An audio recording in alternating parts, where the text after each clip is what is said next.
Yeah, hi, it's Teese here at Yamina Rare Plants. Just looking at a few of the trees and shrubs that we grow here at the nursery. Oregon grape, Mahonia aquifolium as it's better known. All the Mahonias are now being changed to berberis and grouped together thanks to new plant DNA cloning, so we can be more accurate with our namings than we were previously. So as much as it's frustrating seeing all these new names appearing on labels, all the old labels, as you can see here, Mahonia aquifolium, Oregon grape, the correct name now botanically would be berberis aquifolium, and that's a good thing. People, like I say, sometimes get very frustrated by this, but just be aware it's for a reason and it's for accuracy. It's obviously flowering at the moment, yellow perfume flowers. Because we can get down to -2, even occasionally -5 at the nursery here in Monbulk in the Dandenong Ranges, about an hour out of Melbourne in the hills, you'll notice the wintry reddy pink colours and purple colours through the hues of the leaf. So that accentuated by our cold here. A kilometre up the hill on the above the town of Monbulk where my house is, your temperatures are barely below 0, maybe -1 at the most. So you don't get as much colouring, winter colouring, and the plants look perhaps a little lusher and greener in the middle of winter. When we send plants out, I quite often get comments, oh, the plant looks a bit wintry or whatever, but trust me, to have that the plants hardened like that before they go into a slightly warmer climate or an equally cold climate is a good thing, because it makes the plants more sturdy for the replant, rather than have some soft fluffy plant that's going to struggle with the first look at heat, dry, sun or cold. So it's actually an advantage. These deciduous plants here are Elaeagnus multiflora. They're a fruiting form of the Elaeagnus, and quite delicious fruit, and something that we uniquely grow here at Yamina for the last few decades. Disanthus cercidifolia is another more of a cool climate plant, and loves it up in the hills here in the Dandenongs with the higher rainfall and good soils. Can grow it down in town as long as you've got a morning sun or woodland position and you keep the water up to it through the spring and summer months as required. Morus alba unriu is, you can kind of see it in the branching, it's actually a zigzag branching effect on the deciduous plant, and the older and more branches it gets, the more interesting it gets with age. So Morus alba unriu, lovely contorted form of Morus. Quercus dentata, the daimyo oak from Japan, beautiful large foliage. It's relatively, probably I'd call it a medium-sized oak tree. It doesn't get the huge sizes that the English oak and the Quercus rubra, the red oak, and some of the other Canariensis, some of the really big species oaks get. Still makes a reasonable sized tree in time, but probably a more sensible option for people with smaller land area around their property. So Quercus dentata, and it's also one of the better oaks for autumn colour. You get good oranges and reds in the autumn, just like you do on Quercus rubra, the red oak, and there's palustris and some of the others like the pin oak and some of the there's a few others that have reasonable autumn colour, but I think those three are really a standout varieties in the general range of oaks that we've got available. Look around here, we've got the Aronia melanocarpa, which is the black chokeberry. This is one of the highest antioxidant berries in the world, so it's obviously very good for you, and it's a suckering multi-stem shrub. Doesn't get much more than 1.5 meters. Hardy, fully sun hardy. Will take semi-shade if required, but probably best in a more sunny spot if you've got one, but it will tolerate a bit of shade. White perfume flowers followed by the berries, which are delicious, because I can't pick them and leave them around the nursery here because people consume them very quickly. So a really good alternative edible plant, and also really good for you. Amelanchier ulnifolia, or the Saskatoon in Canada and northern eastern United States.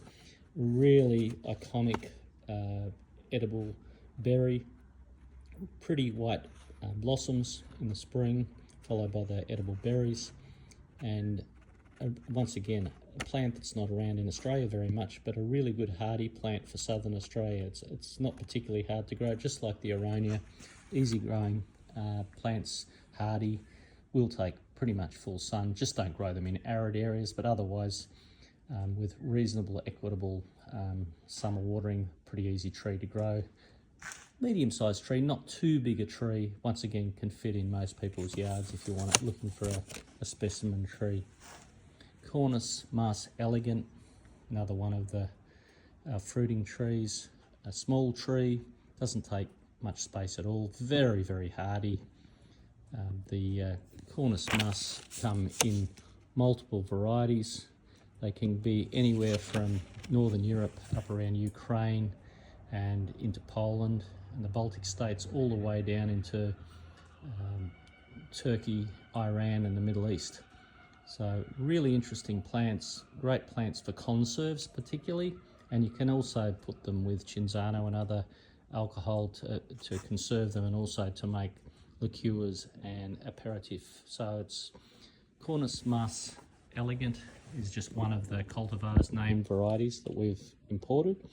But we also have Jolico, and we also have Red Star, and we also have cutting grown versions of just the species, just from seed, which if they're done from seed, they'll take a long while to flower. I've got mostly cutting grown ones now. I think we've got rid of all the seed ones in the system now because they take so long to flower. So long to flower also equals so long to fruit. So Cornus Mas, really good, edible and easy to grow, hardy, and for all those people that are into edibles, it's a really good option. We've got the non-astringent and astringent persimmons. Of course, the old-fashioned ones tend to be more like jammy, and the fruit almost has to be overripe and very delicious. The newer forms, cultivars, tend to be more like an apple and not so jam-like. Also delicious, but probably the old-fashioned forms perhaps a little stronger in flavour, which suits some and suits others less. Moving along here, we've got some of the Rus trees. Well, the Rus get Rus copulina, and we've got Rus glabra.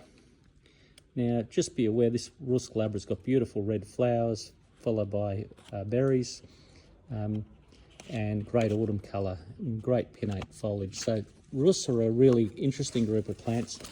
It's been broken into separate groups now. You've got all the toxic ones that are, or toxidendron type varieties that were in Grandma's garden that colour wonderfully in the autumn, but are notorious for being poisonous and toxic. So you want to be aware of which varieties you're using. Glabra, copulina, I think Typhinus is a good variety. Some of the old-fashioned ones that were in older gardens were particularly popular 50, 100, 150 years ago, notorious for causing skin rashes and stuff on the skin just by touching the plant when it was in leaf especially. So you'll need to avoid those, and they are fundamentally not grown anymore. I mean, you'd be mad to propagate them to sell to gardeners, because you don't want your kids or your pets or yourselves handling these plants that are toxic. So Rus are an interesting group of plants, but you need to study them and make sure you're getting them from a reputable grower that understands what they're giving you, and also go home and read about them, because the Rus are famous in North America. The native Indians, multiple tribes use them for a whole range of uses. And same thing, there's Rus are also in the Middle East and used in cooking. So Google or search online. You can also look up Yamina Rare Plants Facebook and Instagram. I've got blogs on all the individual species and cultivars telling you about the different merits of the different varieties. So really interesting group of plants, often boo-hooed by gardeners because they can only remember the old, especially older gardeners, because they've handled those poisonous or toxic varieties. But Rus are famous in Middle Eastern cooking, and I think that's Coriaceae, I think is, I don't know if I've got the pronunciation right, is the species from the Middle East. And then you've got Glabra, Typhinus, and Coppolina, and I'm sure there's a few others I'm just not thinking of at the minute. But they're the ones I'm mentioning, and mostly the ones that I've been growing. And I've played around with them and handled them myself physically, so that making sure that they were not giving any rash or interference to me just by handling them alone. I think that's an imperative for me whenever I'm selling something, that I can be confident the plant's not going to give some sort of irritation by handling. Doesn't mean that you ingest anything without doing further research, but I'm always cautious with all plants unless you're 100% sure you know what you're doing. But the Russ are a really interesting and underused plant in Australia, and with the right knowledge, really worth investing in for your garden. They're great ornamentals, and I think that's the first thing we need to focus on as an ornamental, but they do have some other merits, but you just need to be across all the information for safety's sake, and you don't have any allergy or so forth. Philadelphus, great group of hardy deciduous shrubs. They tend to grow quite fast, mass flowering, masses of white flowers, terrific plants, terrifically hardy, but do cut them hard back after flowering once they've been in 3 or 4 years, because otherwise you'll just get a messy, untidy looking shrub. So great plants, hardy, but just use your common sense. Sweet box, Sarcococca confusa, they've got the the blackberries, and the other one we grow is ruscifolia, which has got the red berries. We've also got dwarfer forms, and we've also got ones with purplish new growth, and they're once again great hardy plants for shady, very, very shady, heavy shade or semi-shade positions. Lots of mass white perfumed flowers that exude just immense power of perfume throughout the woodland garden. So a great option for shady spots. I always recommend Ruscus microglossum or Ruscus hyperglossum. It's a synonymous name, sorry, excuse my English. They're both the same thing, but they often are sold to you by both those names, so I'll give you the synonym so that people don't get confused, because they are one and the same. And then you've got the other butcher's brome, which is Ruscus aculeatus, which has got a little bit more of a prickly foliage. They all have red berries, and they all handle very, very dry or hard, shady conditions that almost all other plants wouldn't handle. This is the Camellia Night Rider. It's got incredibly dark red flowers. A really good Japonica cult hybrid, and always worth growing, slow growing, so you can be sure when you plant it that it's never going to outgrow its location, so it's always a good option. The old-fashioned Forsythias, good party plants, deciduous, once again incredibly vigorous, so periodically you need to give them a very hard haircut just and keep them well pruned every 2 or 3 seasons at least, just to keep them in check and make them and get a maximum amount of flower.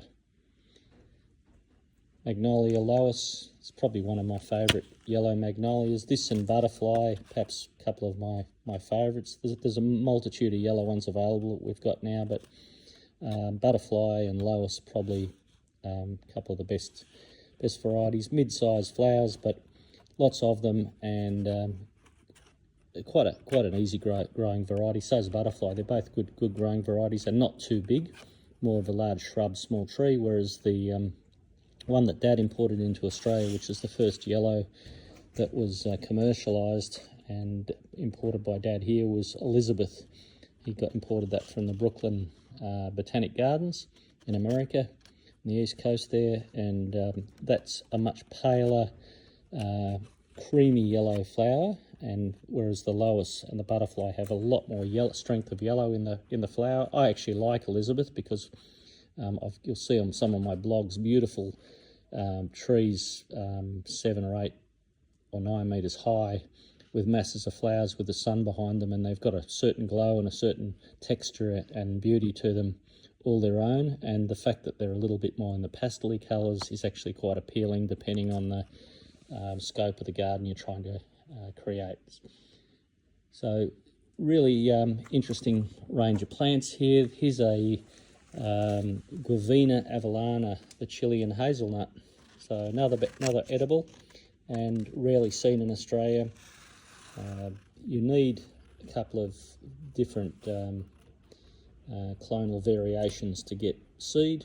They'll often seed sporadically anyway, but if you've got a couple of clones planted side by side, you'll certainly get a heavy seed set. And another useful evergreen plant, not for your hot, dry places, locations, but if you can have morning sun or woodland or semi-shade, as long as you're not in any of the severely arid or dry areas of southern Australia, or even a fair way up the east coast, you will grow these quite successfully and you'll get a great reward.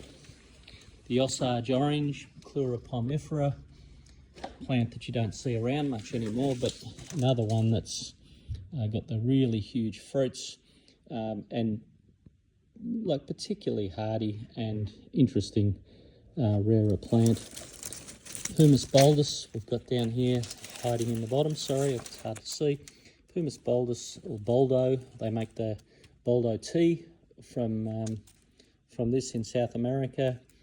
Interesting plant. I don't think you want to have too much of this tea, but in moderation. I'm sure that it's not going to give you too much harm, but just like anything, like we have coffee, tea and all these things, it does have a little bit of that same sort of effect. So just use a little bit of moderation, and if you have trouble with tea or coffees, I'd be a little bit moderate with the use of Pumice Boldo. But certainly a nice aromatic herbally sort of tea just by putting 2 or 3 leaves in some boiling water. So nice little alternative idea if you want to try something different. Lapigeria rosea, of course, the Chilean bellflower, the national flower of Chile, out of flower right here in the middle of or late winter here in August. So notorious for being decimated by snails and slugs, so keep them in check if you're going to grow one of these. They are incredible flowers, incredible beauty. Actually, the petals are edible, believe it or not. It's a climbing plant and a vine, and they do need good, deep, quality soil. So you can grow them either in a container, in potting mix, or you can grow them in the ground as long as you've got really good, deep topsoil. They don't like to dry out, and they're better to be in a morning type location. They don't want to be in necessarily too much shade, but morning sun is fine, but in the afternoon give them some protection. So enjoy this little example of some of the range of plants at Yamina.